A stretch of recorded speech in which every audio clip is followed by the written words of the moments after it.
In this English class, we're going to learn how to be more British. British people are just so lovely and a little bit weird.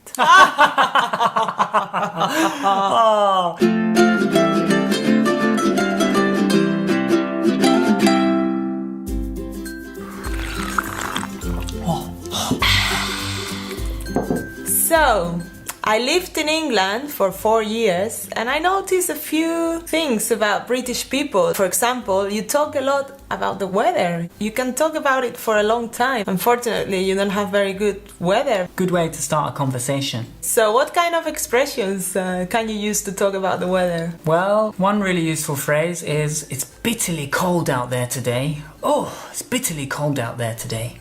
Or you could say, oh, miserable weather today. Yeah, this is very common. Or you could say, it's a bit chilly out there today. Oh, it's a bit chilly out there today, isn't it? Right. Another thing that I notice is that British people are very indirect compared to Spanish people. Because, for example, if we go to a bar, it's very common to just say, give me a beer, please, no? Ponme una caña. Yeah, ¿no? ponme una caña, me pones un café con leche. Or you can just ask your colleague at work, for example, dame ese informe, no? Mm-hmm. Give me that report. Yes. But for English people, that would be a little bit rude. So you need to be very careful. You can offend people if you are too direct. Some students say to me when I'm handing out homework, give me 2. And I say, oh, okay, here's 2. Yeah, because they want to take one to their friend. In England, it's more common to be indirect. So if you're in a bar, we don't say give me or I want in England. The most common phrase is to say, could I get? Could I get? So, could I get a beer, please? Or, could I get a cup of tea, please? Could I get? So it's a little bit less direct. And also, even when they ask you, no, what would you like, sir? Or, how can I help you? No? Yeah. But here they are like, ¿qué te pongo? ¿Qué te pongo? Ya, y cuando Philip vino a España, me acuerdo que tú ibas a un bar y decías, perdona, por favor, ¿me puedes servir una cerveza? It's true. When I first moved to Spain, I would say, perdona, lo siento por molestarte. Me estaba preguntando si sería posible tener un café, por favor. Y me miraban un poco como Después de un tiempo me di cuenta y ahora entro y digo, ponme una galletita, por favor. Okay. If you need some help, you might say, I'm terribly sorry to bother you, but I was wondering if you could help me. That's very polite, very indirect. Another thing that I noticed, and well, I'm sure you all know about this one, is that British people are very, very polite. I'm not saying that we are not here in Spain, but you are extremely polite at some points, like you open doors, you offer your seats to older people, you say please and thank you a lot. Yeah. Too much sometimes. Yeah. Thanks, yeah. Many thanks. I really appreciate it. Thanks. Okay, I got it. Yeah, we do say it maybe a bit too much, but, well, better too much than too little, I think. Something else, this one is really funny, and I have to admit that I've been doing it as well. And it's that you apologize for everything, even when it isn't your fault. Like, for example, someone hits you on the street, and automatically you will just say, oh, sorry. Yeah. And then I've done it and I thought, hold on a moment, it wasn't my fault. It was your fault. Yeah, I have said sorry before when somebody stepped on my foot. I said, oh, sorry, because I was in the way. When a British person bumps into a lamppost, they say sorry before they even realise that it was a lamppost. Una farola, un lamppost. It's like automatic. And what kind of expressions can you use to say sorry if you want to say something different? One common way is just to say, oh, I beg your pardon. Or, I'm terribly sorry. Or if you want to be very British and very formal, you can say, my sincerest apologies. So, you are very good at queuing. Sois muy buenos haciendo cola. This weekend we were in England and we were going to get a coffee and there was a woman. I thought she was trying to push in the queue.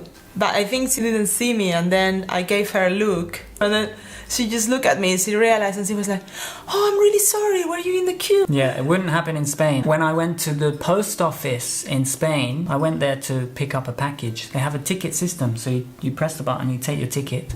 But somebody still pushed in front of me.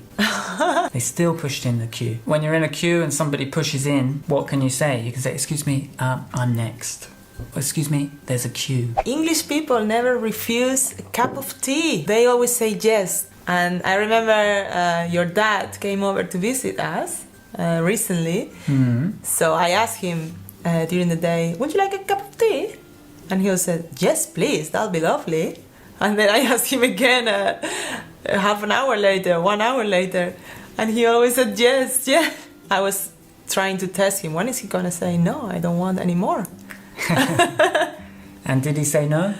He said no, but I think it was the 10th cup of tea that day. Okay, after 10, yeah. So if you go to somebody's house in England, good phrase to use is put the kettle on. Or if you've got guests in England, you can say, do you fancy a cup of tea? Do you fancy a cup of tea? Did you say tea? Do you fancy a cup of tea? Shall I put the kettle on? Do you take milk and sugar? Do you take milk and sugar is a good phrase if you're making a cup of tea for someone. Another one I noticed is when you give a compliment to someone, you find it quite difficult to just accept it and say, oh, thank you. Like, oh, your dress looks amazing. You look so gorgeous. I don't have any problems with that. Try it. Try it. Come on. Give me a compliment. Philip, your hair looks so soft and lovely and shiny, and this t-shirt really suits you. Thank you. This color goes unbelievably well with your eyes. I haven't got any problems with that. Yeah, maybe for some British people who are a little less arrogant, not like me, some people would say, no, this is just an old t-shirt. Nothing special. And tell me some expressions to give a compliment to someone. To give a compliment, you might say, oh, you look nice today. You might say, oh, I like your shoes. Where did you buy that top? It's fantastic. It's really fashionable, isn't it? Really stylish. English people go totally mad when the sun comes out. Oh yeah, we love the sun, of course, because we don't get enough. So British people don't take the sun for granted. I remember in the summer, maybe it was raining for a week, and suddenly we had one of these lovely days, 25 degrees, sunny, no clouds. And I went down to the river in Cambridge, and it was all full of smoke because people were making barbecues. I saw a man swimming naked in the river. I just thought it was too much. Yeah, when the sun comes out, British people put their shorts and t-shirts on, flip-flops, and we love to have barbecues.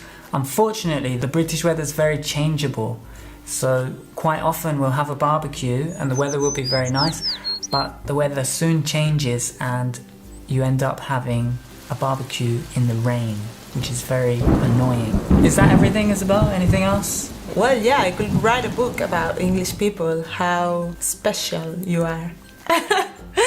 Okay, everybody, well, we really hope you enjoyed this video, and as always, don't forget to subscribe, turn on notifications, and give us a like as well. And if you want to talk about British people a bit more, if you know any other curiosities, or if you want to just criticize them, you're welcome to leave a comment below. Yes, but please don't leave hate in the comment section, and we'll see you again very soon.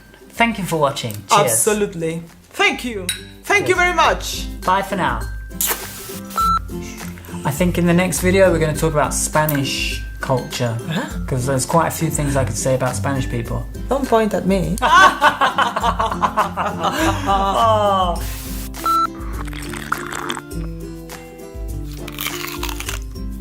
That's lovely.